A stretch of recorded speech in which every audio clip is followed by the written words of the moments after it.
Sinsayan natin ang daanan din sa Banabais, Batangas City. Halos ito na yung mga dulong barangay dito sa Batangas City, no?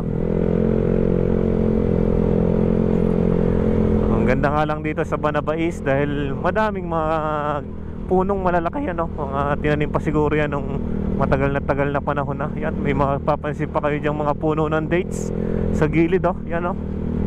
Parang na galing sa Middle East ang mga tao dito, dahil may mga dates, oh. Yan, oh. Yan ang community park ng Banabais.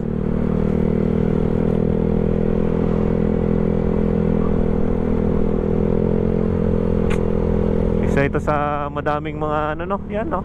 May makikita pa kayo dyan, mga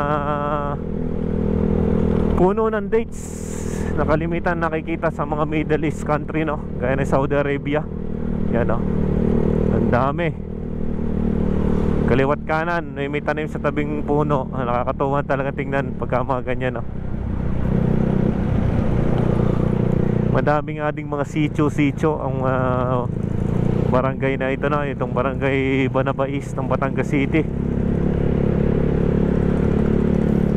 At dito na nga yung pinagputulan ng barangay Banabais.